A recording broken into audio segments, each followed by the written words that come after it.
Hey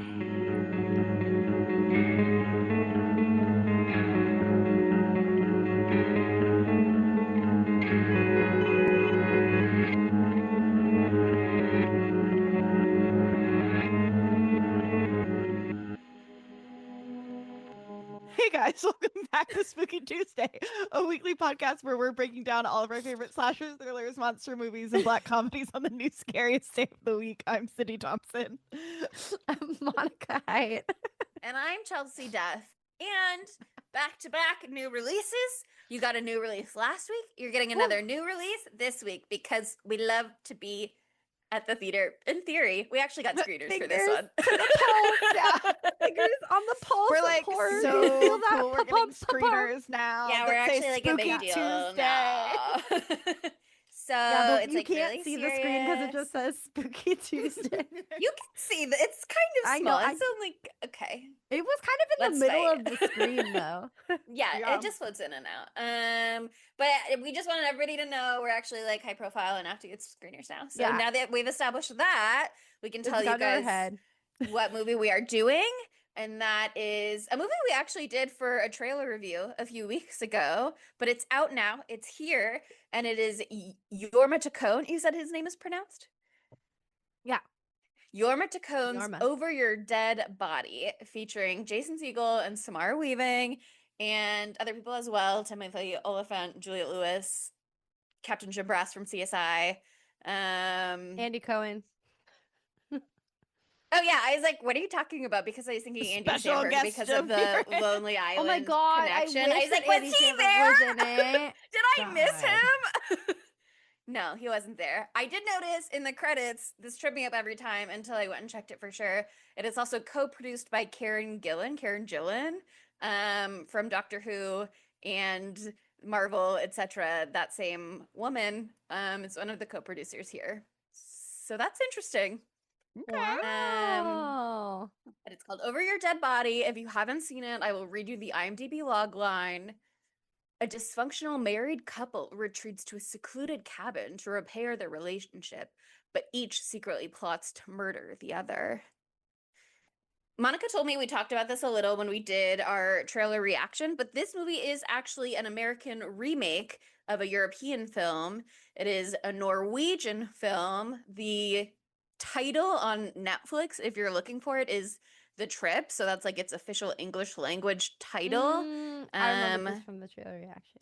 Yes, and the translation of the Norwegian title is like in worse days or something like that. So it's a play on the like for better or for worse of marriage vows. Oh. And it came out in 2021? Yeah, only a few years ago. I remember this, and it's on Netflix. God damn it, I should have watched it. That's what I should have watched when I couldn't get into the screener while Sydney was watching this movie. I did watch the Norwegian version on Netflix, and what I will tell you is that the version on Netflix... It's got Noomi Rapace. I love her. Sorry. Yes. From Girl with the Dragon Tattoo, the Swedish version.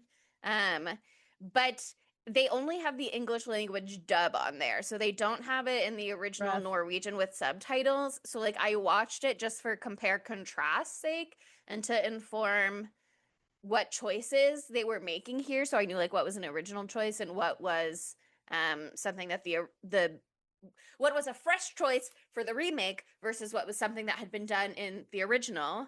And you can't really get a sense of the tone with a dub, I find, because a dub just always has like a slightly cartoonish quality, and maybe that's just because like the voices don't fully match the mouths when they're talking, but I always find it's just like you can't trust the tone that something is said in. I want to see the performance that person gave. I mean, I do think that dub work is important work, and it makes things more accessible to people, so I get that. I'm not trying to knock that. I have friends who do that, but it is just frustrating because I want to see the actor that did that role perform the role, even if I'm not understanding the words that are coming out of their mouth. I mean, like, for example, if we can really need to boil it down to understand here, heated rivalry Connor story when he spoke in Russian, I felt something. You know what I mean? I had no idea what he was saying, But if I close my eyes and I just heard it, I'd feel it. You know what I mean? You feel what I'm saying? You want to You picking hear up the what I'm putting emotion down? in their voice. Like you want to hear like what that actor's like putting into that part of their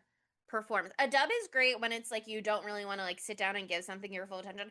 I was prepared to give the Norwegian version my full attention so I could do like a full compare contrast, and unfortunately I feel like I can speak to plot points, but I don't feel like I can speak to overall tone, which is interesting because Jorma Yeah. Taccone in interviews kept saying like the European one is like much darker. It's so dark. This one is like a more comedic tone.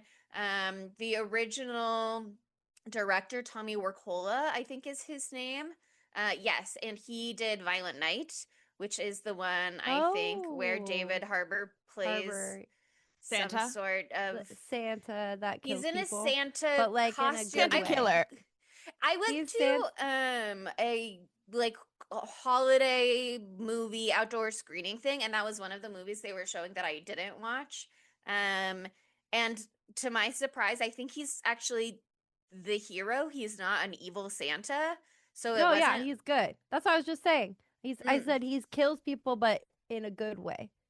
He's like a cool spy. Like it's like an action movie where the guy's killing everybody. It's like Taken. No, it's like John Wick, except he's Santa. Yeah, there was some sort of like hostage situation. I only saw like 10 minutes it's of like it, John maybe. Wick, but he's Santa, and it's David Harbour.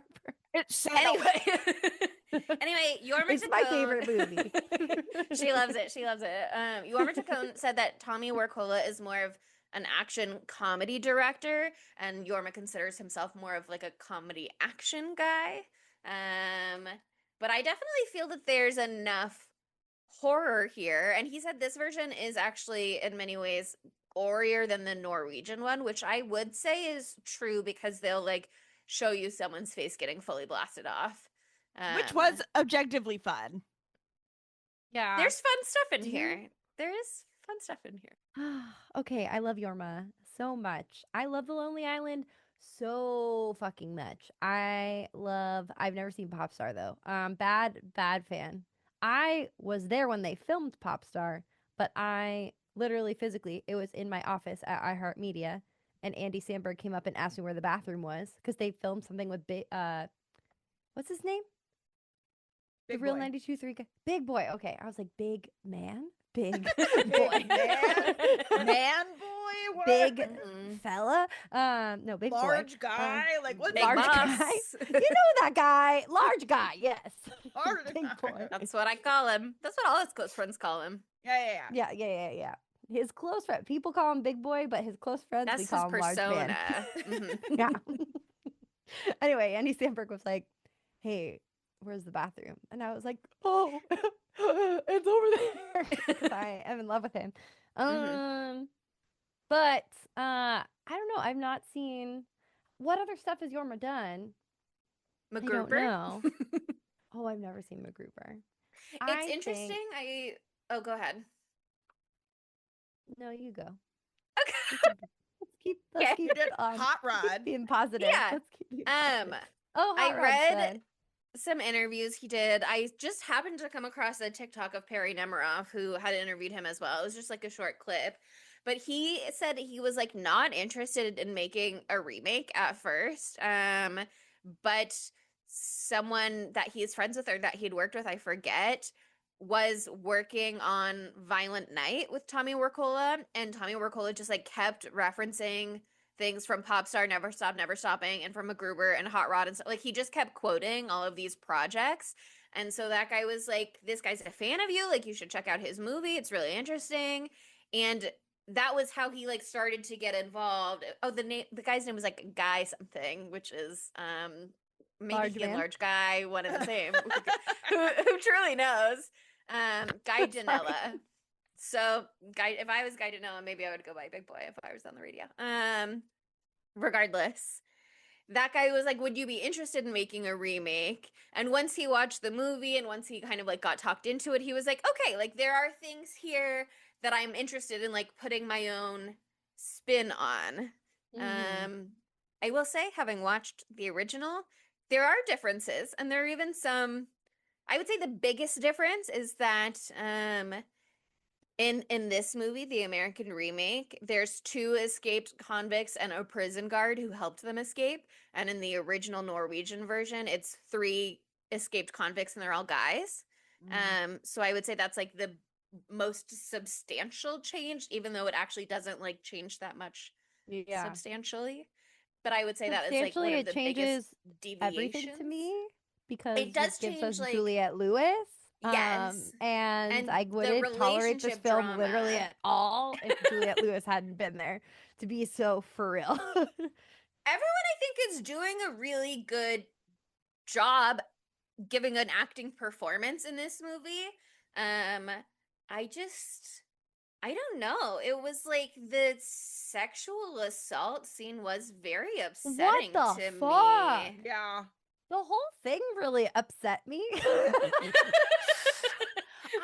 Okay, and I'm sorry. I just want to say I'm sorry. I've been in a hater fucking mood lately. I feel happy. And then I go to the movies to see all these highly anticipated movies, and nothing has impressed me in like a month and a half. And I've watched a lot of fucking movies. I've done a lot. Nothing, everything's been like, that was fine. And so then I saw this and I was like, ah. That's like my big takeaway.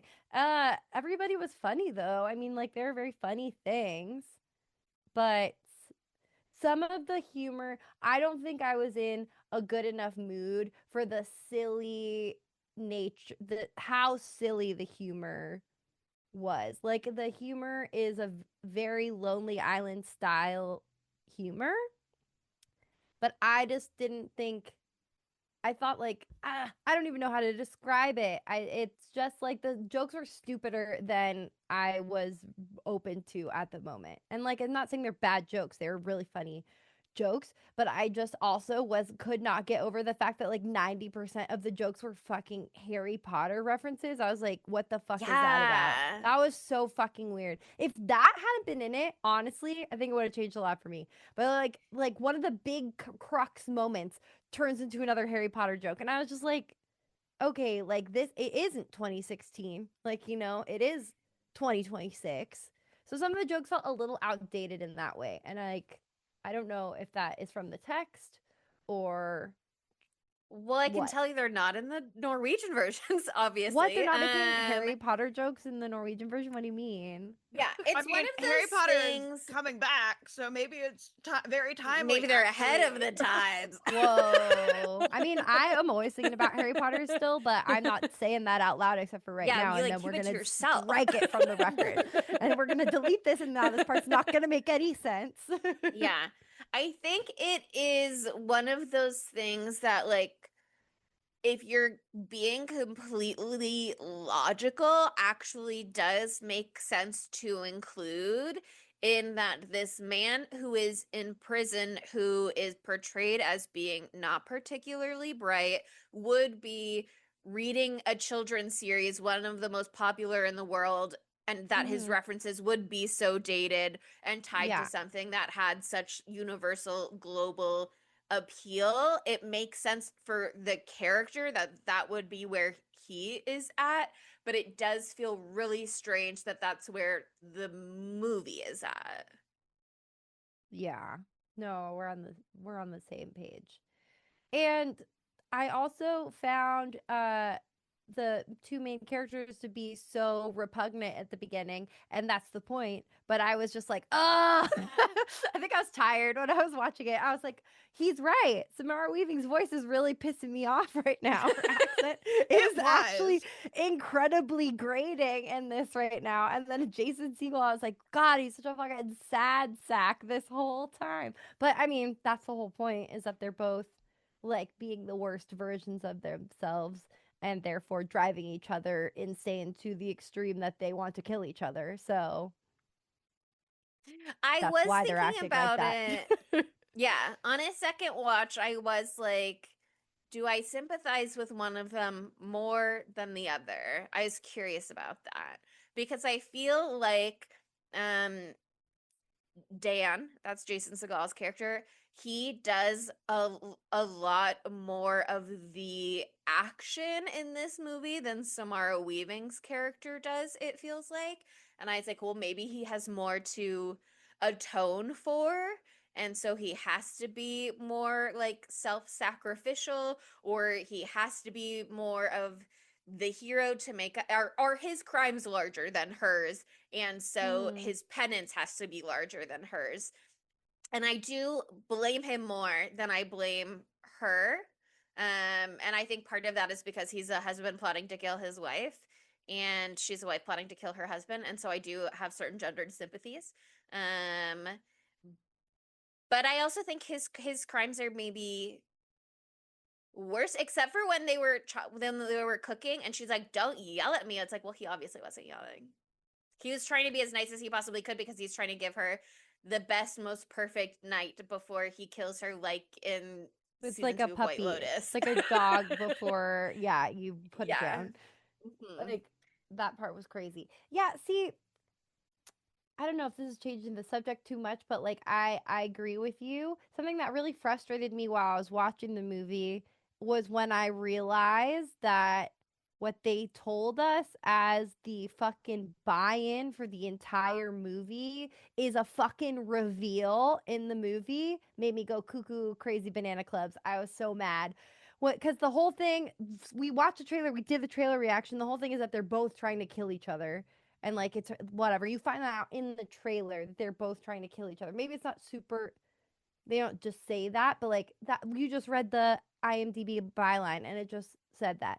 But then in this movie, halfway through, you get the reveal that actually Samara Weaving was planning to kill him the whole time too, and had her own similar parallel plan where she was gonna accidentally shoot him. She'd go away for manslaughter for that, by the way. So maybe if she played it right, she wouldn't. But you get manslaughter when you accidentally kill someone, just by the way. I also think if her affair were uncovered, it would be likely that people would look into this beyond believing initially that it's an accident. Like, Oh, yeah. if you're not being that discreet to the way that your husband finds out because you were hooking up with Dario at a party, then like other people are gonna know too. I mean, yeah. And then also like his plan was terrible too, just because the way he acted with his coworker to tell her about it was like, doth protest too much, being like, oh, she just shouldn't go on this hike. I keep telling her not to go on the hike. He's being super obvious. Do you talk to that man? Do you talk to that woman outside of this interaction? Lisa, it's so dangerous. Lisa, I keep telling her, Lisa, don't go. But and that's why he's not the actor. Girl's gonna do what a girl's gonna do. Yeah, no, I mean, Crazy. I think the trailer explicitly includes that scene where they're pretending to each other at the table, having the who's the better actor off. Yeah, I remember that from the trailer. So it does. Yeah. And that's when I started falling asleep while I was watching this movie. And I was like, oh, it's fine. I saw this in the trailer. But then I rewatched that part and I was like, oh, I missed actually a lot of very important stuff. So anyway, all that to say is I think it would have been so awesome to have that be a reveal somehow. Obviously, you see how she's very prepared. Okay, the reveal of her having had a premeditated murder thing going on as well is much later in the movie than the scene we're talking about where they're bickering back and forth and they're both play acting of what they would say to the police, which is an iconic scene and it slays and it's incredible and it's hilarious. I'm not saying that. But like, you see that scene first, that doesn't mean that you know that she was also premeditating, because she could just be reacting to the fact that she just found out that her husband is trying to kill her and now she's going to kill him and has to cover it up. However, I don't know. It just was frustrating to me because that would have been cool to be like, oh, she's just as bad. I wonder if I would have liked this better if it was gender flipped. Sorry if that's revealing something about me. But if like it was Samara Weaving like going to kill Jason Segel from the beginning, and then the reveal that Jason Segel is trying to do the same thing, I don't know if that would have made me more on board to start from a woman's perspective. Anyway, sorry. But I don't know, that just really annoyed me. And I was like, I don't know how you market this in another way than how they did it, but it just like, I don't know. It ground my gears. I don't have a solution. Yeah, it's one of those things where I both think it makes sense to pitch that as the premise because you have the secondary reveal, that for the majority of the movie, it's not cat versus mouse with them versus each other. It's cat versus mouse of them versus the escaped convicts and prison guard who are actually the true threat to both of them and have been hiding in the ceiling. So there is like a reveal that is held back, even if you present that as the premise on your posters, on your trailers, on your IMDb logline, etc. Like you still have reveals to come. Totally. But I actually, when we were doing the trailer review, I think, had looked at the Wikipedia page for the original and saw that on there. I like just read a little too far ahead, being like, "What's going on?" Because I was like, "We're just gonna see this movie for fun one day, maybe." I didn't necessarily anticipate that we were gonna cover it, and that I was looking at spoilers until I saw spoilers, and then I went, "I have to stop reading right here." But even knowing that going in, I don't. It's interesting because one of the things that I saw, they're Lars and Lisa in the Norwegian one. So Lisa's name is the same, but Amazing. Dana's Lars. I read on there that it's like the escaped convicts come in and that scene's a little different. The sexual assault scene. It's similar in nature, but a little different where better, it's different, like, or worse? we can discuss that in full. Because I feel actually like the version in the American one, I can see how they were maybe trying to play it as Comedy? less dark. Oh, I maybe, thought you were but saying I lust, feel and I was actually like, whoa. no, I feel actually like it's more, maybe again it's one of those things where it's like if I could hear the emotion in the actor's voice in the Norwegian one, I would have had a different impact from that scene. I feel like the version that we get in the American one is almost like more upsetting. But I couldn't believe my eyes. I was like, know. I was like, wait. I was like, where And are I was like, where this is are we going going here? I was like, this is going so far, and we're gonna see it happen. I was like, well, that was it was like I knew that there was gonna silly, be goofy. yeah, I knew there was going to be a sexual assault of some nature because I had read that you read it was that I too read far. on what I read on the IMDb was like Lars thinks one of them is gonna rape Lisa is like what I read, and then I stopped because I was like, let me get out of here. And I'll explain more what that means, but so I knew there was at least like some sort of attempt. And I still wasn't prepared for that scene in this movie. And even as I was watching it, I was like, well, I don't think it's gonna be put in. But Jorma Taccone is like, this premiered at South by Southwest and the audience was so amazing and it felt like the same audience reaction we had to MacGruber. And it's just like, I don't know how. I mean, this movie is funny. I did laugh out loud. They got me. I laughed out loud at a couple gags at the end of the movie. I think probably also because it was much like better. Yeah, the end is kooky crazy. There's like fun stuff at the end, and it makes sense to me that kind of plot could be in a movie like this. And I can see, I mean, they didn't make it up. Also, that's from the original, but it is so discordant with the kooky crazy movie I thought that I was in store for. It's shocking in a way that is, yeah. Exactly.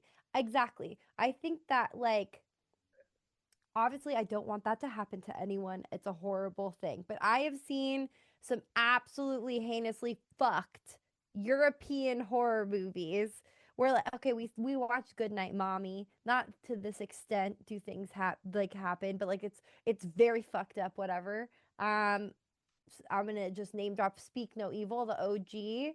Like, there's very fucked up things that happen in that, maybe not exactly to this content level, but like the tone is very, very different, and there's these like bleak fucking horror movies that come out of Europe sometimes. And if that's why I was thinking when I saw this scene, this assault scene, I was like, oh my God, the original must be like Speak No Evil, Good Night Mommy vibes, like very, very different tonally, like very dark, very like spooky, scary skeletons, like one of those ones that you're just like, oh, I'm in agony the whole time, but I felt something, you know what I mean? And so I'm shocked to hear that it was also a comedy ish. We don't know. Jury's out. Someone who speaks Norwegian, let us Certainly know. there are gags. Certainly there are gags in that movie. I mean, you can have horrible things happen and have there be levity, but this is like all of a sudden I was like, are we watching The Last House on the Left right now? What the fuck's gonna go fucking down? I was like, am I gonna see a 3-minute scene right now? Like, I don't know. If I was there's scared. sexual assault in a horror movie, I expect the general tone of the movie to reflect that. There could be like moments of levity, but not like Harry Potter, Ron Weasley, Dumbledore level. You know? Exactly. Yeah. It's just like dissonance, crazy dissonance. And maybe that's the point. I don't know. Because, okay, here's the thing. Like I said, I saw that on the Wikipedia page. I watched this movie. As that scene was happening, I was like, I wonder if in the original movie, the sexual assault is towards the woman and they felt that it being towards the man would be like softening it to some degree for American audience, because who takes male victims seriously? That's hilarious. Like, actually, no, it's not, but I could see in theory people who make movies being like, well, statistically fewer people in the audience are likely to be triggered. Like someone who's dumb and out of touch, like could have made that choice. Every woman in the audience is going to be horrified if a woman gets raped, but if a man gets raped, people are going to go, I don't know. I could see that being a thought process. Now that I've seen the original, I can articulate to you the differences in this scene. And I can see how some of the choices here maybe were intended to make it less horrifying potentially, and I just don't know that that is the case, unless prison rape is also very funny for people. Well, and I kind of feel like something that is joked about quite often, actually. For sure. Well, but I also kind of feel like that's also outdated humor at this point for the most. I mean, not to say people don't do it in the same way people love Harry Potter still, but generally, I don't think that joke doesn't I think it might be outdated anymore for us and our crew, sure. But for the general population, I think it's still like incredibly relevant. Unfortunately, I just don't think that I think that that's a joke that's still joking, and people are still doing those, talking about that and whatever. It's still fodder for comedy, but there's like a difference between making a joke about a fuck ring at a prison, which is still a horrible thing, and I'm sure that shit actually happens and it's horrible and it's fucked up, and then seeing them do it, they're doing the fuck fight in front of you. Like all the joking part, like leading up to it, was like funny-ish, you know, when he's like, oh yeah, the person who wins got whatever, and the person who loses, well, they get fucked. I did laugh. And then it became real, and it was so scary. I was like, oh my God. Right. And it's like, was a shock. It was a surprise, but I didn't like Allegra, Italian, hello afternoon, whatever. Juliette Lewis, her character is one of the villains. So it's like, I think they're like, you know, she is a prison guard. She helped them escape, but don't for 1 second think that she's going to be the way she tries to paint herself at the end, where she's like an innocent victim who got manipulated by an evil mastermind. She fell in love with a murderer. And she is a person who is actively abusing inmates in prison for her own entertainment because she gets bored at night. So it was good character development for her. Yeah, it's one of those things that like it makes sense sense, like the Harry Potter jokes. It makes sense for her character to be this level of heinous that she introduces this idea. But again, it felt discordant to the film. But here's what I'll tell you about the differences. In the Norwegian version, it's like they're three convicts. They're talking about they just got out of prison. They were in prison for a long time. Men have needs. They've got to empty their balls. You don't want to get backed up, blah, blah, blah, blah, blah. And you think that they're talking about Lisa because Noomi Rapace starts crying, blah, blah, blah. Her husband actually, they are kind of like worse people in the Norwegian one. That was one of the things Jorma Taccone said he wanted to change. He wanted them to be slightly more sympathetic characters. That's where his interests lie in making or telling stories, blah, blah, blah. He wanted them to be more sympathetic. And so in the Norwegian one, they think the guys are talking about Lisa. Lisa is also having an affair in that one. I think that guy's name is Diego, whatever. And the husband, Lars, kind of says something to the effect of like, oh, maybe this guy can satisfy you. So he's basically like, he's being like a dick to her about the fact that she is facing sexual assault. And then the convict in charge is like, okay, queer Dave, go ahead. And that's they call him Queer Dave. That's his name. That's his name in the English translation of the movie, at least. Go ahead, Queer Dave, do your thing. And then Lars realizes that they're actually talking about him, and they basically like pull him up right away and like bend him over the pool table. And they like pull his pants off, but his underwear remains on. And he kind of ends up they're sort of almost like toying with him at first until he ends up on the ground like begging, pleading, and the main guy is like, lick my boot, and he has to like lick his boot. He's like, kiss my boot, like use tongue, blah blah blah. Yeah, so it like is this whole demeaning thing. And then when they go to really get involved in that storyline is when Noomi Rapace's character is like, I have money. And then as you saw in this version, Juliette Lewis is like, let me introduce it as a game. It's a game that we're playing. I'm stepping in to be in charge now.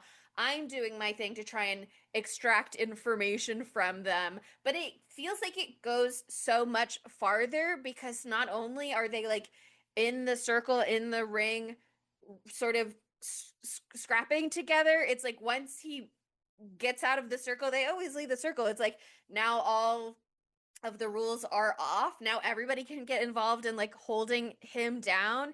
And the only reason that an actual rape does not occur on screen is because one character can't get hard on command enough to perform that sexual act. That's the only reason that it doesn't happen. And then it's only when he is like about to be shot and killed that Samara Weaving's Lisa pipes up to be like, hey, actually, I have money. So not that she was happy to let him be sexually assaulted because she clearly was horrified that whole time. And you could argue that she was having some sort of freeze response and that's why she didn't say anything. But it's like she doesn't say anything when he's about to be sexually assaulted. When he is actively being sexually assaulted, he's just not being raped yet. But he's being sexually assaulted. His clothes are being taken off. He's being held down. And it's only once he's about to die that she's like, now let me intervene. Maybe not. Yeah, I couldn't see the choices made, but it is hard to swallow and then be like, back to the fun. Yeah. I mean, I want to have a good time and be like, haha, hee hee. But I was just like, that just like got really fucking for real. And that's a different type of horror than Juliette Lewis's foot falling in half or whatever. And the fingers getting ripped off from the fucking lawnmower, you know? Like that type of horror is also graphic and crazy, but in a completely different fucking way that is easier to reconcile with slapstick comedy, because it kind of is slapstick comedy in a like extreme body horror way. But like that scene was just like, I don't know. It took me a really long time to recover from it. Not like I'm like so deeply disturbed and horrified from it, but I was just like, what the fuck is this movie? And then I was just kind of like, rough. You can't see me. My arms are crossed and I'm looking grumpy. That's how I was for the next like 20 minutes. It felt like out of place, and then it was like, we're doing this, and then we're back to this, and you're just like, okay. I do wonder though if slight pivot. In the, I guess, the Norwegian movie, it was like 3 inmates. In Alabama a couple years ago, there was, and it's like a whole true crime thing. We had a correctional officer like help an inmate escape because like they were in love and like they went on the run for like 11 days, and she ended up dead. But and they don't know if like he killed her or if she killed herself, like all that kind of stuff. It was like very murky. But I wonder if they like, and apparently it's very common for like male prisoners to kind of prey on female correctional officers to try to get them to help them escape prison. Not surprised to hear it. I will say, I mean, again, my primary exposure to the prison experience is Orange is the New Black, which is like so not. I was gonna say the I know. same It's thing. one of those things where it's like that. I feel like was in many ways a realistic, responsible portrayal. It went kind of off the rails, so not totally, but that was like a very humanizing portrayal of being an inmate in a correctional facility, and there is no ethical way for a prisoner and a guard to have a relationship because a prisoner can't meaningfully consent when they are imprisoned, and someone like a guard has that level of power imbalance over them. That being said, also, I can see how a prison guard could be manipulated by an inmate as well. I know it's such a murky place to even, you know what I mean?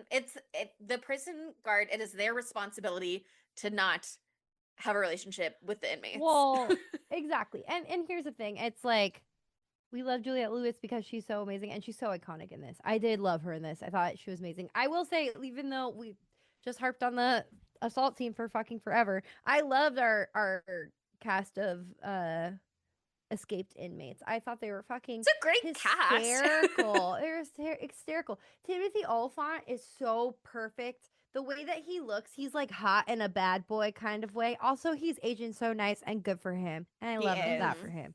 I'd love to see him like pop up. Yeah, he was so good in what was it? The Alien TV show, Alien Earth. Not that I loved that show, but I did love him. But like, anyway, the point being, like, I loved their whole dynamic. I thought it was hysterical. I loved the like dumb thug guy outside of Todd, the scene. We played by Todd. Jardine. I loved him. He was so funny. I thought he played it really, really well. And I liked his relationship with Juliette Lewis. Like, their dynamic was very like cute, if you want to call it cute. Oh my god, them playing like charade, like the movie guest thing, and they like couldn't do it, and then at the very end he was like, "Mamma mia!" And she's like, don't discourage him. He's almost got, like, she's like telling Timothy Olyphant, like, don't be mean to him. Like, that's my buddy. Yeah, like they had an authentic affection for each other. Timothy Olyphant was just using her 100% the whole time. He doesn't see people as people. That's very clear. He sees them as means to an end because he's a psychopath. And I loved his whole monologue about being like, it wasn't totally a monologue, but him being like, I always try to like do something new and have a new experience. Like, why do the same thing twice? So now I'm going to rip off your face with a lawnmower. Like, the performances were fucking awesome. And there were like so many great slapstick, hysterical, like fumblings with the fighting and everything. Like, I had, especially the end, especially like the last maybe 40 minutes or so. Once they like escape. Once I don't know anyone's name. I'm calling them their actor names. Jason Segel and Samara Weaving like escape. They're being tied up and they're out on the loose. I had a great time for the whole rest of it. But the first hour was just painful in so many ways because you're seeing these people like hate each other, destroy each other, and then like the assault scene, I was just like, what is whew. And then just not all the jokes landed for me. I wish there could have been a few more updates in there. But it's like he was saying, like Jorma was saying, he sees himself as an action comedy director. And when it comedy got into action. the excuse me, I'm so sorry. You're right. Comedy is first for him. Comedy action director. And when he was in that space, it was really, really good. But when it just stepped outside of into that weird liminal space, I was just like, and I will say they did kind of, like I said, you can parse the differences between the sexual assault scenes till the cows come home and what's worse and what's not. I think that maybe is just a personal gut feeling. But they did like roll it back a little from the Norwegian version in the sense that when Dan is going to the bathroom later, when he's like got the pool ball and he's like doing his whole thing where he's like sneaking it into his sock in the bathroom, and you see the interaction between Todd and Lisa Samara Weaving's character that's like, I'm not touching you, I'm not touching you. She's like, you're not allowed to touch me because I'm gonna get you the money. He's like, I'm not touching you. Like that in the Norwegian version is one of the convicts, who is also, by the way, a Nazi, in that one, also kind of played for laughs. In that one, he's like, maybe you just show me your boobs. Maybe if you just show me your boob, I'm not allowed to touch you. I'm not allowed to sexually assault you because you're going to get us money. But maybe you just show me your boobs. Like, that would tide me over. And then so when she's trying to like stall him up in the kitchen later, she's like, remember what you asked me downstairs? Like, actually, I'm into you. And like, we can run away together. So there's more of that in the Norwegian version that they didn't do here because they did the I'm not touching you, and then like I'm pregnant. In this one instead, where she's trying to be like, I'm pregnant, I'm having she's innocent, blah blah. I couldn't say anything before because I was having an affair, blah blah blah. So they went a different direction there that I think was a good choice and was adding to the character dynamics of this movie as well. But it still just is woof. It's like I can believe that all of the silly, goofy gags that come in the second half of that movie are maybe such incredible tension relief for everybody that everyone was having like a riotous time. But it is hard emotionally to move past for me. But to talk about a couple more of the differences, if you're interested, because I think it informed my understanding of the characters more to see like what he decided to change, because a lot of it is like almost like shot for shot the same for parts of this movie. Oh, wow. And like I said, the dialogue, I only know the English translation for the dubs, but a lot of the dialogue is almost like very similar. But one of the other, I would say, sort of big differences is that when Lars is deciding to kill Lisa, he's going to hit her in the head with a hammer. And he's preparing to hit her with a hammer when she turns around and tases him. And then when his name in that movie is, I think, Victor, that's the like friend that is helping him. He comes in and he hits her with a shovel. Whereas in this movie, it's like he can't. He wants to do it himself. He's like gonna do it himself. But Dan is like, I want it to be like as nice for her as possible. So I'm gonna knock her unconscious with chloroform first, and then I'll just suffocate her or asphyxiate her while she's already unconscious. And then, you know, we won't desecrate her body by cutting it into pieces. Not even to desecrate her body, just to make sure the parts don't float. We won't even do that until like after she's dead. So it's like actually I'm so sweet. And it's interesting because in the scene where they're going to bed and they're listening to their separate things on their wired headphones, she's listening to a podcast that's talking about like slacker husbands, and he's listening to some book that's sort of like talking about death and how it's inevitable and how it comes for all of us, but like at least to not suffer is like would be a gift. And so he's like, yeah, she's gonna die, I'm gonna kill her, but I don't want her to suffer, so I'm actually so nice. Wasn't his like Yeah. an Al Pacino book or something like that also? Something like that. I saw it's like in the credits, because I was wondering if that was a real podcast or not.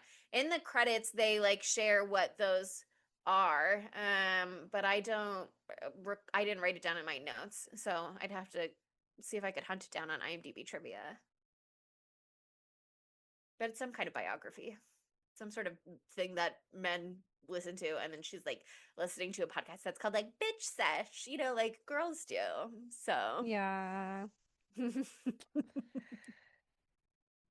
Okay, we've skipped right over him, but I just want to talk about the friend who is going to be the accessory to Samara Weaving's murder. I love it. I love Henry. I did love him.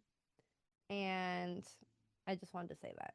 And he's not a great dude, I'll say that, but he just wanted to go on the boat. He just wanted to spend time with his friend, He's like, yeah, I'll kill your wife if that means we get to have some bro time finally, Honestly, I feel like she's been getting in the way of bro time. So, like, if you're already deciding that you're gonna kill her, that's not my business. But if you're already deciding that, like, I'm seeing a window here, and like, it sounds like you maybe need some help with the gross parts, and so I'm like, I think we could cut a deal here, and I would like that deal in writing.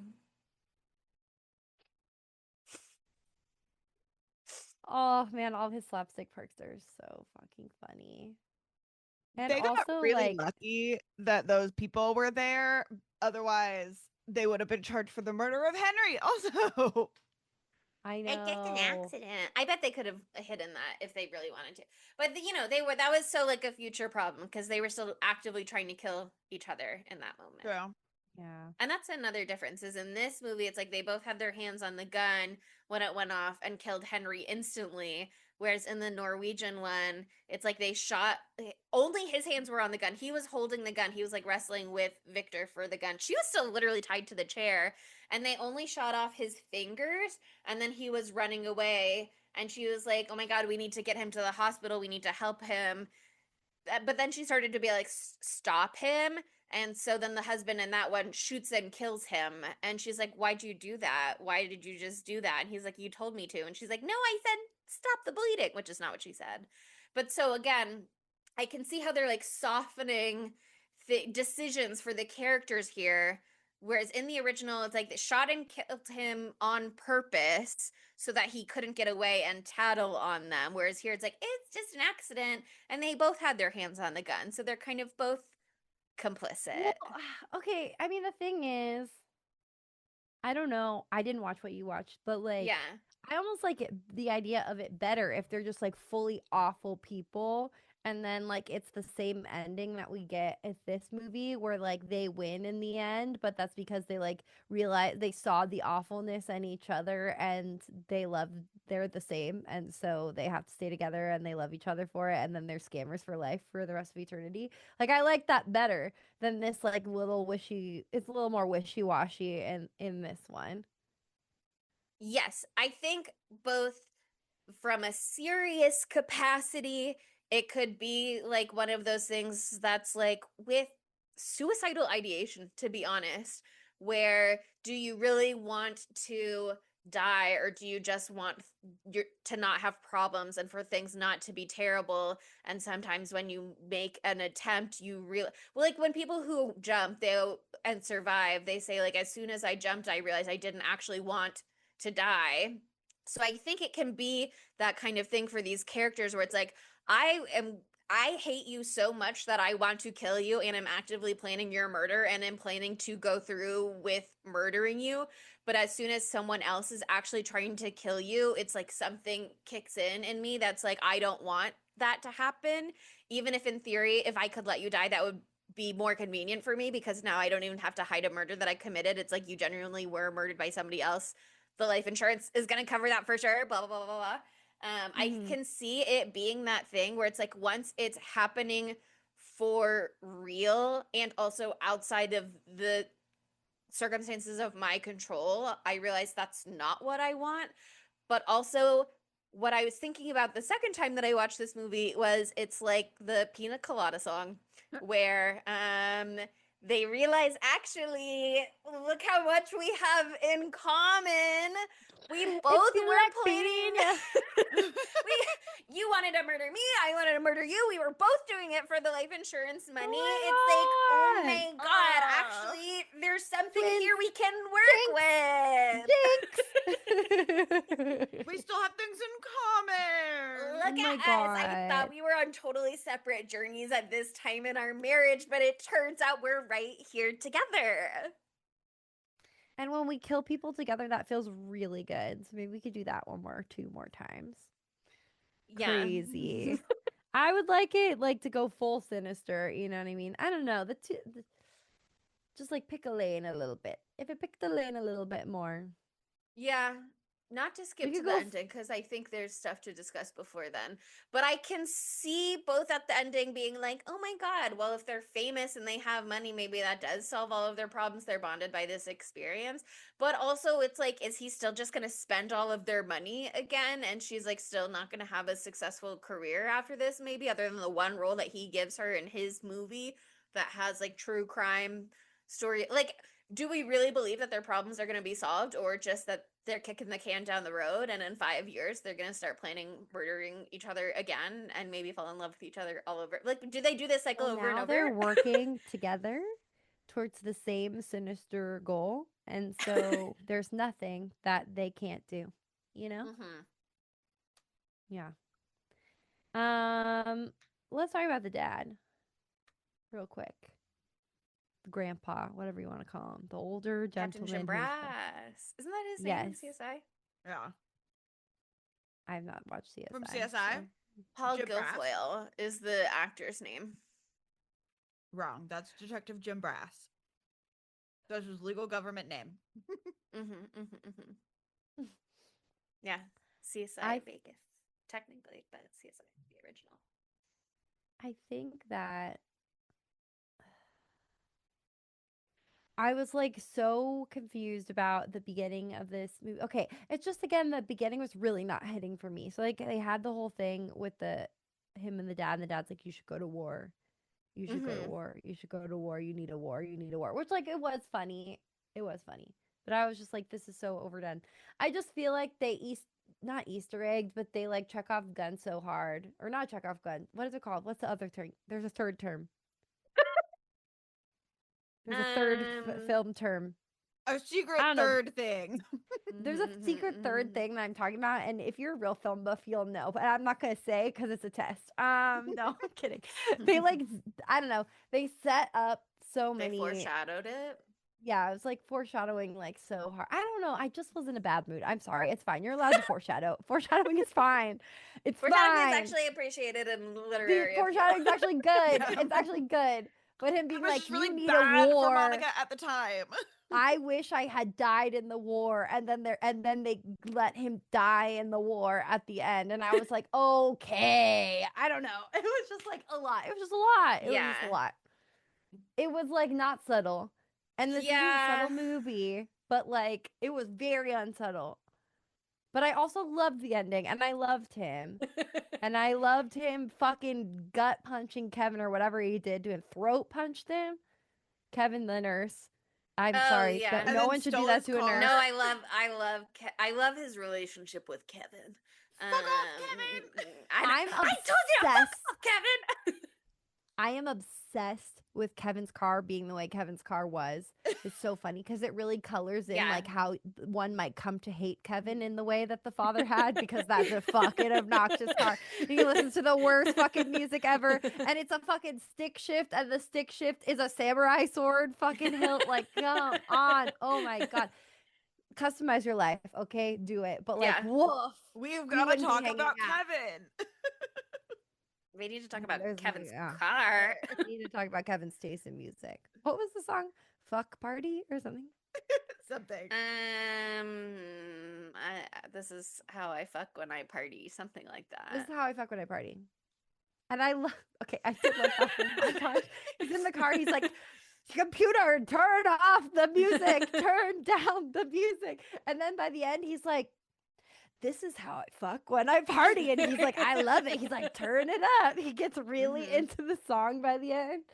Fuck Like This by the Chromatics. Let's look up the lyrics to that. It's really good.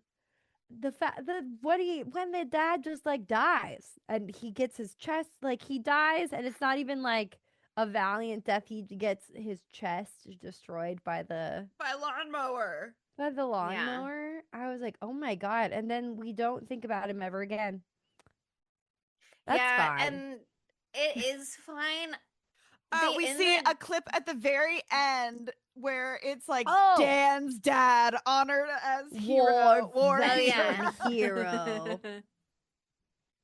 Great. That's how he wants to go. I liked that journey for him. When I watched the Norwegian version, they like play that. I mean, the death is basically the same, except he's like still alive after the lawnmower. And then they do end up having a moment where he like crawls over to like the hammock basically, and he's like in the hammock and he gets to watch like one last sunrise before he expires, and his son is like standing there with him. So that they play that more emotionally there, and I can see how they didn't have that moment in this one to maintain the more comedic tone, but it is, I mean, I love that he comes in, fucks shit up, runs over in that sick ass car, not playing around. He's like, yeah, I absolutely meant it when I said I'd rather die at war than die in this nursing home. But it is wild to just be like, anyway, my dad died and I'm keeping it pushing. But there was a lot of work to do still. Yeah, there's no time. You know? But they were just like, he was like, go on without me. And they're like, okay, immediately. But I mean, I got stuff. Okay. Yeah. Like he's just gonna get gone. But it was still fun. I still was having a great time. I was going hee hee. I was going ha ha. I love the part immediately after that when she crashes the car because her ear got blown off. And then Jason Segel is like, oh, it looks fine. It looks great. And he's like, no, we said we were going to be honest with each other. And I'm going to be honest with you right now. The whole side of your head is super fucked up. It looks awful. Looks crazy. She's like, I get what you're doing, but shut the fuck up. I appreciate it. I thought that was hysterical. I thought that was hysterical. Part of her ear and he's missing fingers. Like, yeah, they did good reconstructive work though, because it looked great in the film later on. They had the money to fix it. Yeah, plastic surgery on ears. They're doing it. Maybe she had her ears insured as a working actress. We don't know. True. Yeah. I mean, look, I love the overall concept of this too. It's just like they put aside their differences and realize that they love each other and they'll fight for each other. They go from a life and death scenario that they're causing for each other to fighting on each other's same team. You know, like, I love it. It's a really funny, awesome concept. We just really didn't need to do a fuck fight in the middle of it. We didn't need to do a fuck fight in the middle of it. And we didn't need to do Hermione. And we didn't need to Ron do and Dumbledore. Hermione, Dumbledore, I caught the snitch. That one really was like... Dumbledore, I caught the snitch made me want to throw the computer out the window. I was watching on my computer. I was so annoyed because that part was so funny too. I loved Todd. I loved him. I thought he was so funny. Mm-hmm.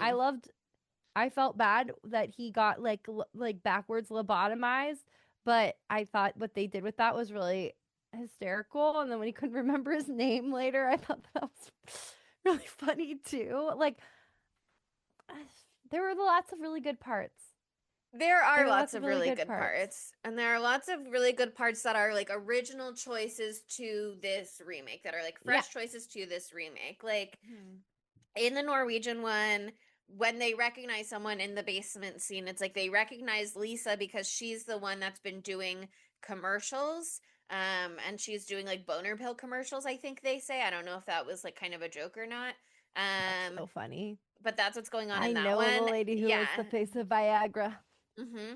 And you in real life know the woman Let me lock back into what you're saying for a second. 4 years. Yeah, I had a huge crush on her son for several years. She's really hot, as you might imagine.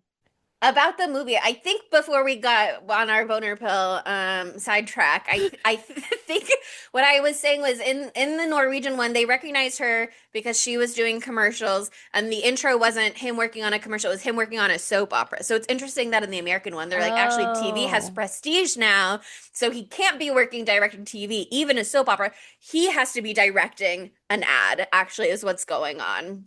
And her career has stalled for different reasons. But in this version, they recognize him sort of. They don't recognize him directly, but they recognize his movie. And then when they find out that he's the director, and they have that whole conversation about like, oh, the creative integrity, like we wanted the same ending. They have that like moment of he's like, I'm not gonna, I'm not going to stop what's going on here just because I loved your movie, but I'm a fan. You know what I mean? I loved I it. thought that was a fun scene in this one. They do a lot of fun stuff. I don't even remember what the other example I was going to bring up at the end now. Sorry. So flustered. I've cried twice on the podcast today. I cried when we started the podcast. We were all laughing. I was crying for like the stupidest reason ever. So we just got a good energy. See, even if we didn't love it, it's bringing out something beautiful from all of us. Yeah. Okay. What I remembered what it was. The I'm pregnant speech to stall Todd in this one. I did like that additional element in the Norwegian when she's saying like I want to be with you, and so when they're in the closet together later hiding from the convicts, it's like obviously he already knew that was a performance, but he was like, oh my God, you blew me away, you were so amazing. I loved that in this one. It's like such a genuine performance that he really did believe it, and it informs the choices that character is making, where he's like, even though he's literally plotting to kill you, yes, for the insurance money, but also in part because you were having an affair and I felt disrespected and belittled as a man. Even though I now find out, which is not true, but I think that you are pregnant with your affair partner's child, it like has engendered in me such like a beautiful well of love for you and the life that you could have, and the idea of you like as a mother potentially, and like this dream that we could have a baby, even if it's not my baby, the dream that we could have a baby. It's like, I want to make sure you get away, and I'm gonna sacrifice myself to do that. I did think that was like a beautiful moment of connection for them, of a turn for the character. He's already been trying to save her, you know what I mean? Other than the fact that when he escapes the basement, he leaves her down there. He leaves the knife in reach, but he does leave her tied up.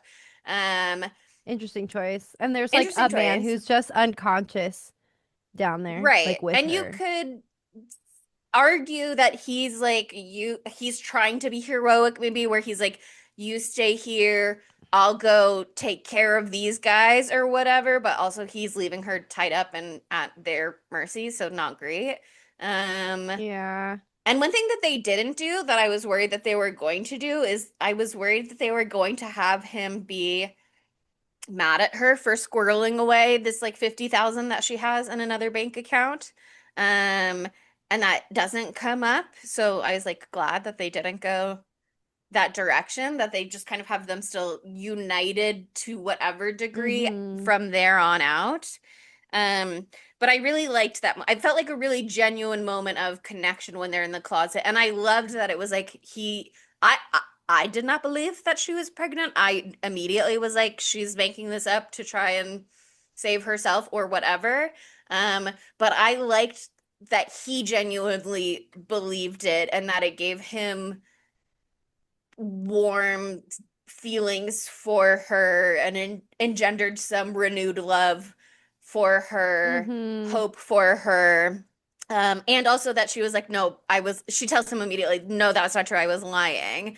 And that they also get to have that moment of like, whoa, like actually you are really good. You are really good. They have that moment in the car too, where they're talking about like her theater stuff, and she's like, well, he's, he's a pretentious director, and he's like, all directors are pretentious. And she's like, yeah, but he's a theater director. And he's like, what are you trying to say? And he gets like mad and defensive. And she's like, I'm not even trying to say shit about you. I'm trying to say shit about this guy. So it's like, I don't know. It was nice to see them have it helped buy in at the ending that they could come together in the end, and that there is hope for them in the end, that like you have these moments throughout, even when they're actively trying to kill each other in the beginning, where there's like something there. You can see that there was something there at some point. And that scene where they're tied up and she thinks he's asleep because he's not responding to her, and she's like, what happened to her? I was so in love with you, blah blah blah. That was very sweet. I wanted to be caught because I wanted you to fight for me. I didn't have an affair until after you like completely started ignoring me, and I was almost like trying to provoke a reaction from you more than I was turning away from you. So I thought that that was also like a good moment for them. However, I will say one of his biggest villain moments to me is if you're trying to give her perfect night with her perfect last meal before you kill her. Ceviche versus steak aside, although I thought that was like fun comedic dialogue. But if you're trying to give her perfect night, don't be such an asshole at Scrabble. Let her win at Scrabble if you're trying to give her perfect night before you kill her. Yeah. Yeah. Fucking calm down with that shit. And they swapped that too. She's the one trying to she's not being an asshole in the Norwegian one, but she's trying to use gurka, which she's Swedish in that movie. They're both immigrants. But in that one, it's like he convinced her to move to Norway for her career, and that's part of what she holds against her. Whereas in this one, it's like Samara Weaving's character was making good money doing something else, and he convinced her to leave that job to try and act full time, and then didn't support her in that journey. He was just like sink or swim. So she's trying to do Gurkha, and he's being a dick because he's like, we're playing the Norwegian version of the game. You can't do Swedish words. It would be Egurk, which doesn't get you triple letter score, blah, blah, blah, blah, blah. And then in this one, it's like, he'll be an asshole by using words like Zek. And I think it's pronounced Chin. I don't think it's pronounced Quinn. But I did like the you quin some, you lose some joke. That was very funny. Yeah.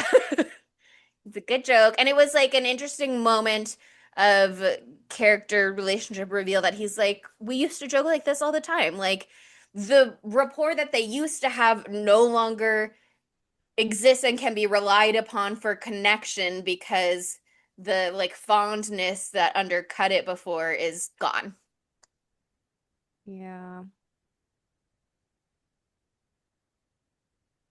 Rough.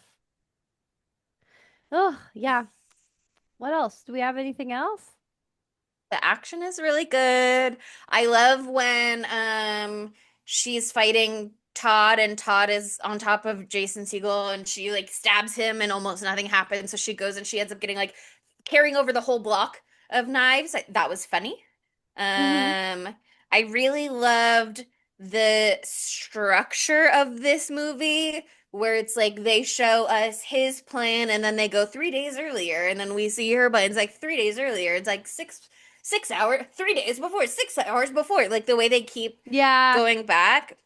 A lot of times old man calls the grandpa and it's like 3 minutes later and then he just like can never get to the point. That was very funny as well. That was super funny. And I often they do this in like Matlock all the time and it pisses me off in that show where they're like, it seemed like we should have gotten caught. We weren't able to pull off our plan. Actually, let me show you what we were really doing the whole time. And that makes me so mad in that show every single time. But in this one, the way they played it, I thought really worked, where it wasn't like they were like actively lying to you before. It was just like, let me bring you into a new perspective that you didn't have access to before. Like they're not actively withholding information that you should have logically seen. It's like you were standing in this person's shoes. Let me step into this person's shoes for a second, and I'll just like catch you up to where we are. Yeah, that makes it less upsetting. Not upsetting, but like frustrating. When they pull that type of thing. That's also from the original though, so I was like, oh, cool. It's well done here, but it's the exact same thing. Okay, well, are we ready to go into our segmentos? Do we need to talk more about like the actual action? I kind of feel like No. It's I fun. loved when her It's foot well blew up. choreographed. Yeah, I like when her foot blows up. I like when her face blows up. Um, Yeah, I like when Todd's head explodes in half and he kind of like steps back a little bit and then he falls down. Great. the parts that I think I laughed out loud at were when the like boat is flying when it's like speeding away. I think it's when he like gets jerked into the water or whatever. I think I laughed at that, and when he like goes to punch Timothy Oliphant on the boat and he misses, I think I laughed at that. Oh my Um God, the barf part. oh, the barf part. Yeah, the barf part is That great. was That's really original funny. comedy. That was A so lot of the funny. comedic I was stuff like, I here can't not is laugh at a like barf. original and fresh. So that's nice. Because I feel like that is the Yeah. movie's strength to some degree. Yeah. But Totally. then also sometimes you're like, okay, a little Update it 10 goofy. years. Yeah. Okay. It's happening. We're doing it. How could this movie be gayer? I think that Timothy Oliphant's character is gay. He's just using Juliette Lewis as needed. And maybe, I don't know that he and Todd have like a romantic relationship necessarily because he clearly doesn't really I respect don't care Todd about Todd. either. But they don't really show why Todd is included in this plan in this version of the story. And so I can only believe that even if he thinks Todd is a stupid idiot, he does have fondness for Todd. That's his bestie. Did they get in the prison together, maybe? Could have been that. I feel Oh, I like don't know. Todd, except for in that moment, maybe is interested in the fuck game in some regard. So I bisexual think, king. yeah. Does he like the sex? That's a different question. I certainly think he likes being a champion. I think he likes to be a winner. Mm-hmm. I think he's very good at it, apparently. But again, hate talking about it. I think this could have been a fun lesbian movie. That would well, Oh, it wouldn't have been What Keeps You Alive, but I did a little bit think about What Keeps You Alive while I was watching this, where they're like sort of playing the who can kill who first game. But that's only one person plotting to kill another person. Yeah, I want to I see love that movie. both lesbians try and murder them. I think that it would have been really powerful if it had been like Orange is the New Black and it was like a lesbian guard, lesbian inmates, Mm-hmm. all gay cast, everyone's gay. Make every part of it gay. Gay Mm-hmm. Kevin, gay grandpa. Picture this, This gay is an all grandpa, lesbian world. gay grandma, excuse me. Lesbian, fully lesbian world, very interested. But Juliette Lewis playing gay just feels really natural to me, even though it's probably not the case in real life. And so, Like, why is she not more doing it Juliette more? Is what I Lewis. wanted to know. She was so funny. I just really loved her in this, and Yeah. I loved when she said that the car was basically her. And she's like, why would Yeah. you just leave a perfectly good Volvo out Perfectly there good after the Volvo. Volvo has done so much for you? And he's like, you need to get rid of the car so they can't track us. And she's like, but the car has been so loyal and it's a very nice car. It's a really nice car. He's like, it's a Volvo. That's a really nice car, by the way. So she was right for that. Um, but when you hear the phrase "it's a Volvo," what do you think of? Do you think of something specific? Because I think of a very specific line from a certain franchise. Stupid, sexy Volvo owner, Volvo driver, maybe. It's from Twilight. Edward Cullen drives a Volvo. Oh, okay. I was And like, the only thing I could think of was Heated Rivalry. I was like, that's not the car he had at the coffee. in Twilight, as we all know, everything is very sensible, but also played like it's very sexy to wear khaki and button-down shirts and drive a Volvo.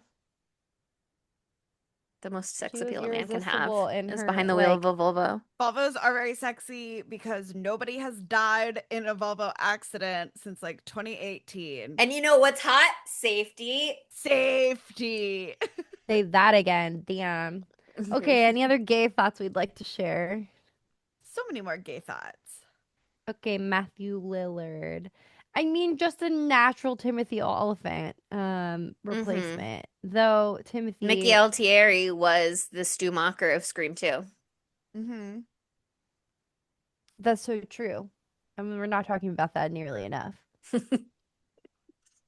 That's very true, actually. It's a very great, genius thing to say. I don't want him. He could be Jason Segel too. He would be great at that. He would be fantastic at that, actually. He could I be love Todd, but beautiful Samara Weaving. Oh my God, he would look gorgeous now in all that gay men ponytail. cast. Yeah. Oh, sorry. I was thinking he'd have that ponytail. Oh no, we he have would him have still that have that He hair? can still have a ponytail. ponytail. Okay, good. That slick As long back as we ponytail. keep that nice turtleneck. pony with the little slut strands in the front. Sorry to call them that, but that's what they're called. Then I'm good with it. It would Okay. be fun. I thought the Kumail Nanjiani reveal at the Oh, end that with the was fake so movie funny. that they're doing. I loved the end with the Andy Cohen show, and they're on there and they're doing that love saved us, blah blah blah, whatever, and then the movie reveal. But Matthew Lillard could have been the action hero husband within the movie instead of Kumail. I mean, Kumail Nanjiani whipping out his six pack. It's funny, but that could be a Matthew Lillard placement as well. True. Yeah. Or Matthew Lillard That's could cute. have I played love the Timothy Kumail, though. Oliphant character in the movie at the end. Yeah, that would be great. That would be Although really I great think those too. were cameos, those guys at the end, because one of them is Andre Erickson, who is an actor, producer, director. And one of the and he was in the original. He was one of the That's what I convicts was in the trying to original. check. Yeah. I was trying to check if they did any cute shit like that, but I didn't have time. And the other one is Ika I don't, let me see if he was in the original as well, but I don't think so. But Jorma Taccone was like very excited about getting him for the cast. And he is also an actor, writer, director that I'm not necessarily familiar with, but Jorma Taccone clearly is and is a fan. Fuck yeah. Okay. Are we ready to move on to our what's it called? Dumb bitch? I was like, what am I saying? What am I even saying right now? Who's a dumb bitch? Everybody's fucking so stupid. They're all really fucking dumb. Objectively dumb. They're all Yeah. dumb. Except for maybe grandpa. Captain Detective Jim Jim Brass. Brass, smart always. Yeah, I mean he was really mean, but he was really good at driving the car, and he acclimated to modern music. And then he got his chest ripped out, but he sacrificed himself for his son and his daughter-in-law. So he's anti-dumb bitch. Yeah. I don't want to say that Henry is the dumb bitch of the movie because he's objectively not the dumbest bitch in this movie, but he is sacrificing a lot personally for simply not a lot of gain. He seems like other than being willing to help with a murder and hiding a murder, he has a sweetheart. Because all he wants is a nice friend from high school.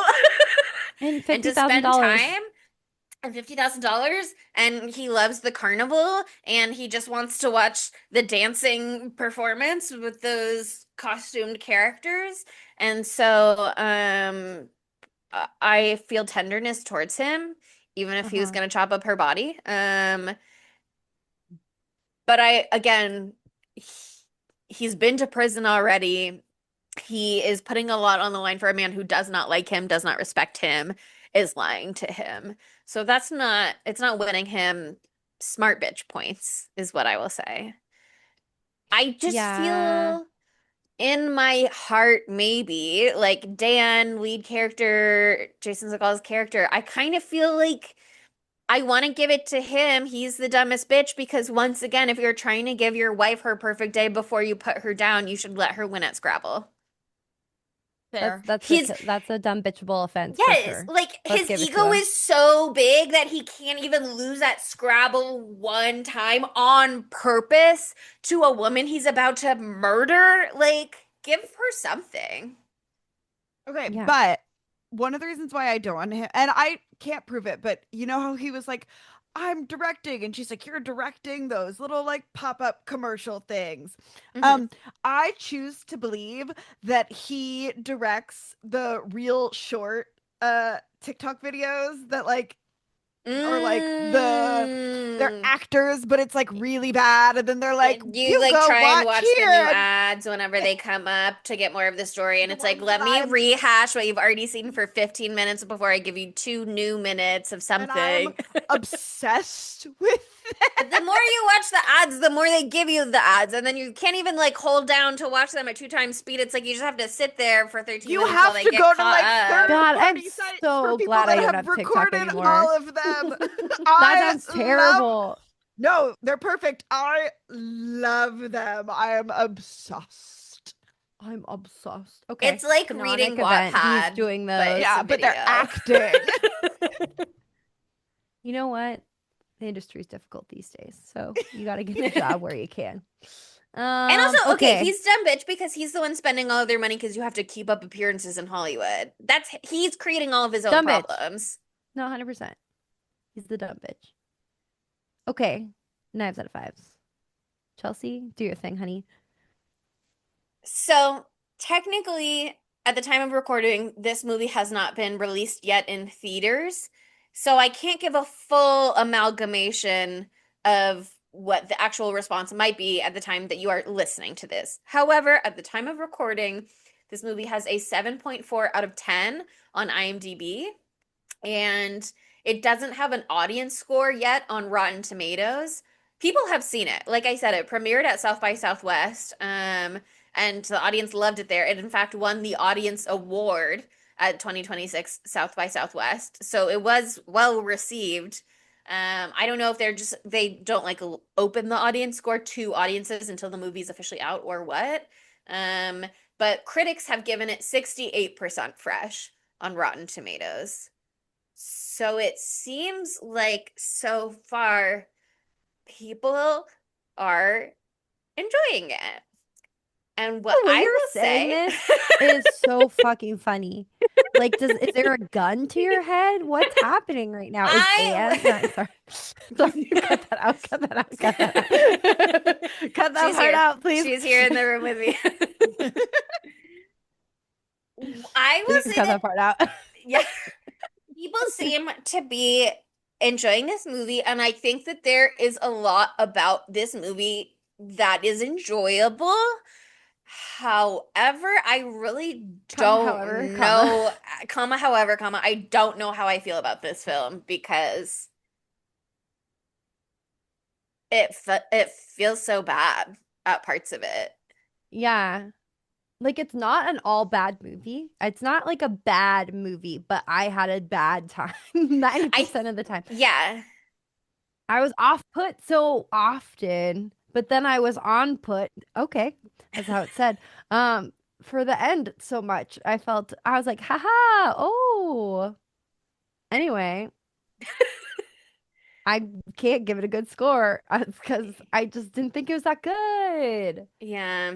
We I have a really listener wanted who to like walked out it. in the middle of it. You know what I mean? Like, It's crazy. Yeah, Ryan.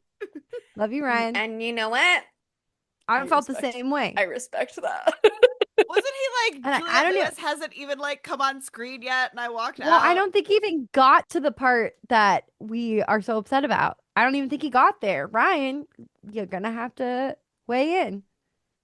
He made our art, by the way. He's an incredible man. And I respect his opinion and I understand it. Yeah, I can't give this higher than a 3, and so I'm giving it a 3, I guess. That sounds so mean. I love Yorma. Nope, I don't want to give it more than a 3. I don't want to give it more than a 3. Yeah. I actually had a bad time, and then at the end I had a good time. I just was rolling like there were parts that I was having interspersed moments of joy throughout for sure. It wasn't just like the whole time. We've done some of those and it's awful. But then there would be times where I was like, haha, and then I'd be like, oh God, and then I'd be like, haha, and then I'd be like, Harry Potter, and then I'd be like, Harry Potter, and then I'd be like, Harry Potter, and then I'd be like, Harry Potter again? too many times. Yeah. Harry Potter honestly was almost worse than the sexual assault for me. I honestly, I'm sorry.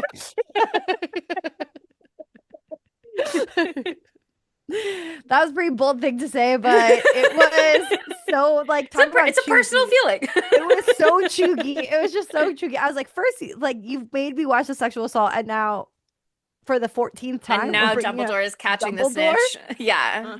I just anyway. I don't think that Jorma is bad at what he does. I think that he was using a film that had some of these things, and so some of the I don't know, like when this was made, if it was like some of the jokes just felt dated to me, and there's ways to do a remake that can be so hysterical still, and you can use an old form of comedy. Like, I'm sorry to put our boys against each other, but I'm going to talk about The Naked Gun right now. Akiva Schaffer, another member of The Lonely Island, came out with a hysterical comedy film last year, which was a remake of The Naked Gun. It was hysterical. It's the same fucking stupid ass like 80s comedy where it's like slapstick out the wazoo. Was that a phrase? Okay. And like just the stupidest type of comedy, like really, really, really, really, really, really, really dumb jokes, but like on purpose with intent to be that way. And it hit almost every single time. But this just felt like there were so many hysterical things that were happening, but then there were quite a few misses that were very glaring that kind of outshined the good parts for me.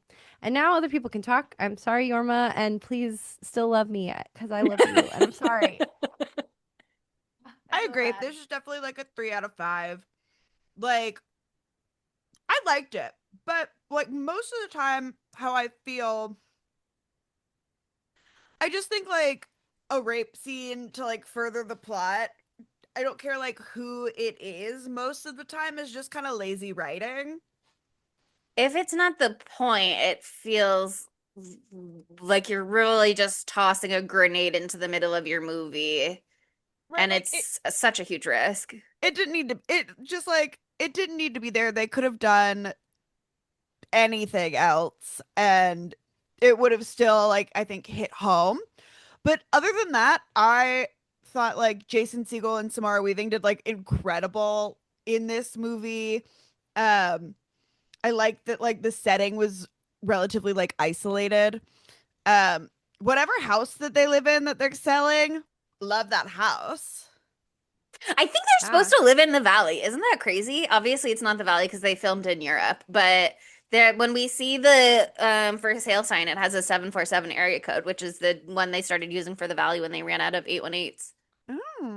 Did they like go up to Big Bear for the weekend or someplace? Of course he lives. That's my guess. Yeah. Valley. Yeah. Of course he lives in the valley as a commercial director. Come on. I was like, this is so obviously not California, but I think it is supposed to be California. We don't have that kind of fauna here.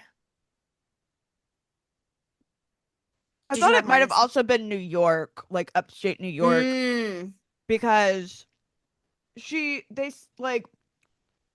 when they were like driving in the car and they were talking, he said something like catacomb, not catacombs. Oh, Catskills. Like, Catskills, yeah, which is You're New right. York. I guess their real estate could have her own phone number from where she lived previously. Everybody has whatever area code they got when they were a teenager. You know, it has no bearing on where you live these days. So right, I got a Georgia area code. Wow.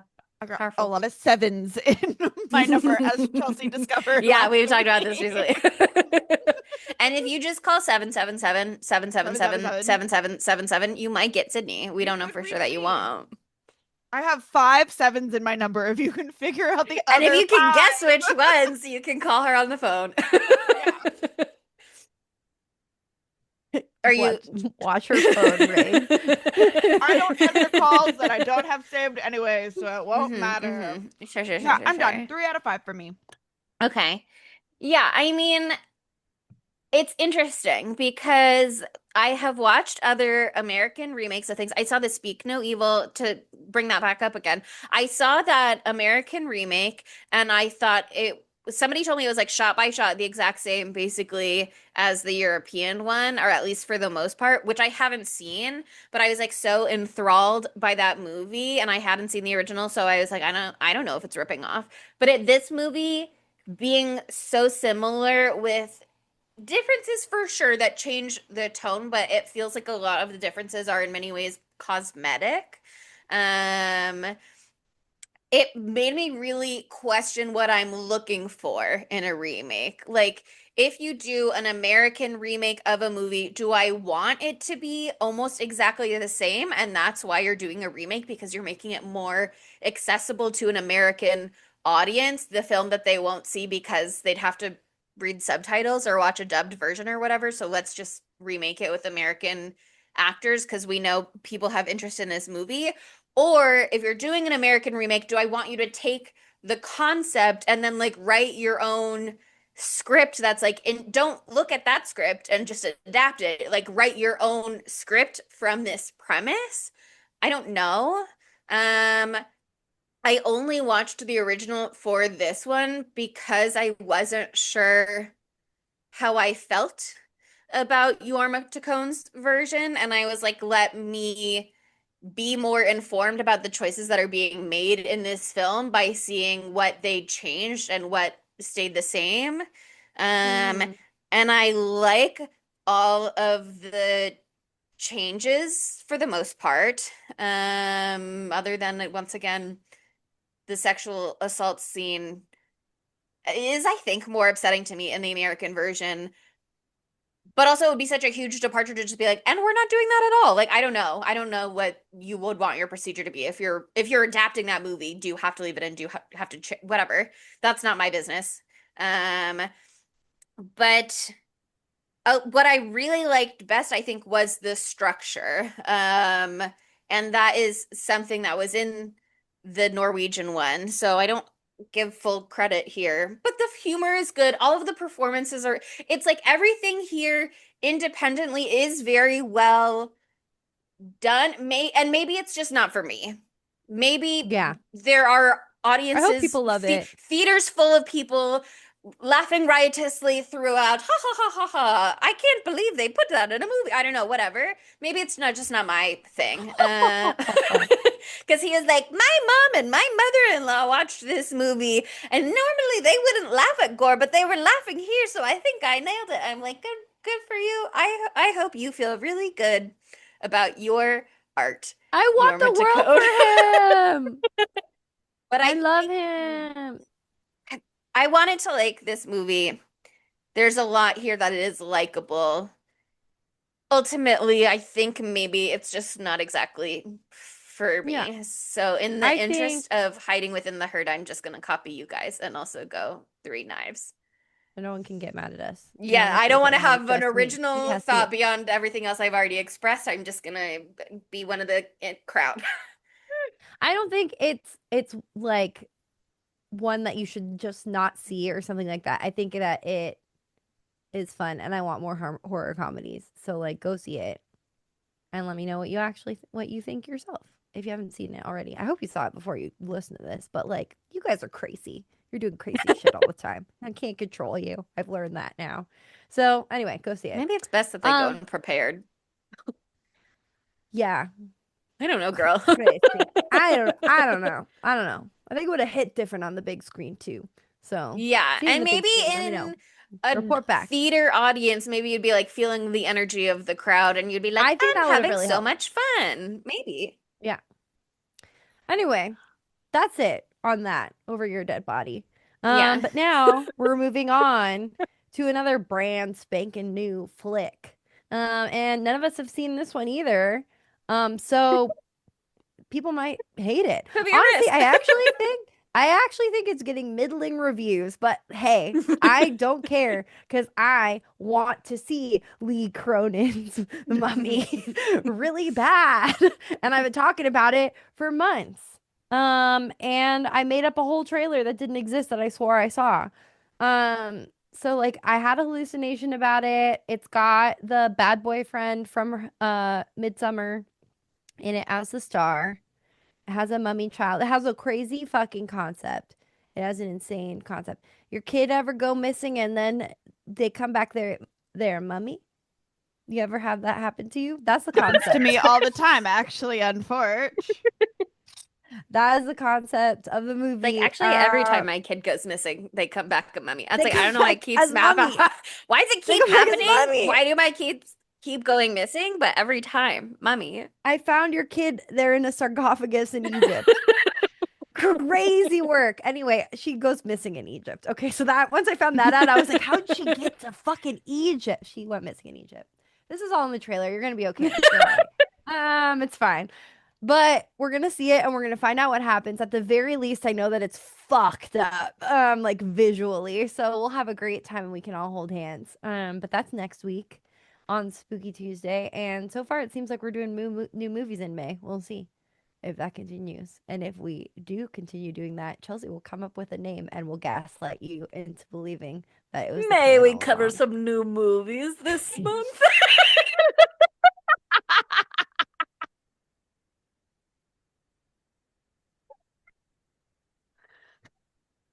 What the fuck was this is gonna be the third time I had that bot didn't load it? Well, because my original title for this theme month, when I was like, there are so many new releases coming out in March, is May We Pretend It's March 2026. And now that we're just doing general new releases, I think it was just really right there, you know? What was that really awful theme month name that you had for like August or something? August? Or something like that.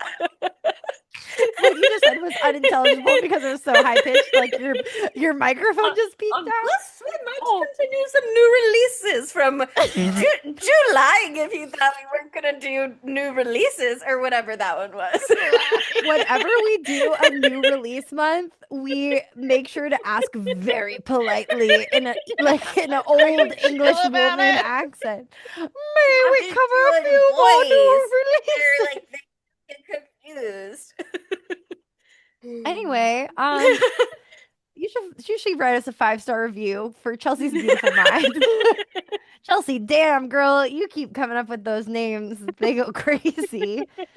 Or you can say how many times you cried in the episode while you listened and give us a 5-star review for that. I cried 3 times, just as many times as Monica did. 5 stars. We could have a kinship over that. It could be cool. Also, you can follow us on social media. Fall in love. Oh my God! Well, don't tell Adam. I'm engaged. Colada song. Oh, write a Piña Colada style ad, trying to entice us. This is now in this essay. Actually, you work for us. Actually, we're now assigning homework. And in a 5-star review, please. Anyway. Please follow us on social media. We're at Spooky_Tuesday on everything except for Facebook and Tumblr, where we're at Spooky Tuesday Pod. Go to www.spookytuesdaypod.com to learn everything about us that we will let you know. Every single episode we've ever covered, you can find that there. Every movie we've ever covered, there's an A to Z list, so you can really dive deep. We've been doing this for 5.5 years. Get into it. We are also on Patreon. If you want to become a mover and a shaker, join our Patreon. We've got a quarterly vote coming up in soon-ish time. Soon. Some might say soon. Some might say soon. And we're on Discord and we're talking shit and taking names, and it's very fun and loving. And that made it sound bad, but it's good. It's patreon.com/spooky_Tuesday. And then we're also on YouTube. And today we are all dressed like ourselves, but I'm wearing a sailor hat that I found in my closet. For the boat.